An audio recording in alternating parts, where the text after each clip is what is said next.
আসসালামু আলাইকুম everyone, welcome back to my channel cook with Fahmina. আজকে চলে এলাম বাচ্চাদের জন্য একটি খুবই ইজি রেসিপি নিয়ে। এটা হচ্ছে মিক্সড ভেজিটেবলের রেসিপি। তবে চলুন বেশি কথা না বলে শুরু করা যাক। আর এটা কিন্তু একটা রিকোয়েস্টের ভিডিও, তাই আমি শর্ট করেই তৈরি করে ফেললাম। প্রথমে একটি পাত্রে তেল দিয়ে দিয়েছি। তেলটা গরম হয়ে যাওয়ার পর দিয়ে দেবো পাঁচফোড়ন। তারপরে দিয়ে দেবো আমি পেঁয়াজ কুচি। আর পেঁয়াজ কুচি ভালো করে ভেজে পেঁয়াজ কুচির মধ্যে দিয়ে দেবো হলুদ পাউডার আর তেজপাতা। তেজপাতা দেওয়ার কারণে ভাজির টেস্টটা কিন্তু বেড়ে যায় দ্বিগুণ।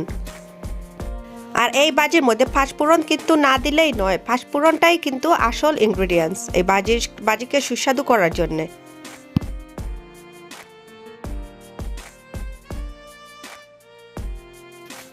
এই তো এখন দিয়ে দেব অল্প হলুদ আর সাথে দিয়ে দেব লবণ স্বাদ মতো।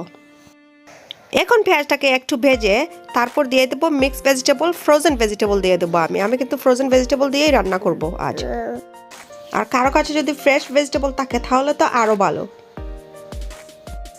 বাচ্চারা কিন্তু সাধারণত ভেজিটেবল পছন্দ করে না, আমি এইভাবে রান্না করে আমার বাচ্চাদের দিই, ওরা কিন্তু অনেক পছন্দ করে। এটা ওদের ফেভারিট। পেঁয়াজ ভাজা হয়ে গেছে, এখন আমি দিয়ে দিচ্ছি ফ্রোজেন ভেজিটেবল। এখানে আছে ক্যারট, কলিফ্লাওয়ার অ্যান্ড ব্রকলি। আপনারা চাইলে আপনাদের পছন্দ মতো অন্য কোনো ভেজিটেবল দিয়েও এটা তৈরি করতে পারবেন। এখন আমি একটু নেড়ে চেড়ে দিয়ে তারপর ঢাকনা দিয়ে রান্না করব কতক্ষণ। খেয়াল রাখবেন ভেজিটেবলটা কিন্তু বেশি সিদ্ধ করা যাবে না, তা না হলে কিন্তু গলে যাবে। আর ভেজিটেবলগুলো গলে গেলে কিন্তু খেতে কিন্তু তেমন একটা ভালো লাগবে না।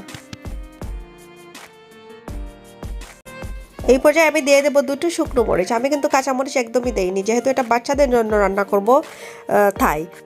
এই শুকনো মরিচ দিয়েছি শুধু ফ্লেভারের জন্য। এখন আবারও নেড়ে ছেড়ে ঢাকনা দিয়ে রান্না করব আরও কিছুক্ষণ। এখন আমার রান্না কিন্তু শেষ পর্যায়ে। এই তো রেডি হয়ে গেল ভেরি সিম্পল ভেরি ইজি বাচ্চাদের জন্য মিক্সড ভেজিটেবল ভাজি। এটা অবশ্যই আপনারা বাসায় ট্রাই করবেন, বাচ্চারা অবশ্যই পছন্দ করবে। ভিডিওটা যদি ভালো লাগে লাইক কমেন্ট শেয়ার করতে ভুলবেন না প্লিজ। আর যদি ভালো না লাগে দেখতে থাকেন, দেখতে দেখতে ভালো লাগা ভালোবাসা হয়ে যাবে ইনশাল্লাহ। আজ এই পর্যন্তই। Thank you for watching. আল্লাহ হাফিজ। আসসালামু আলাইকুম।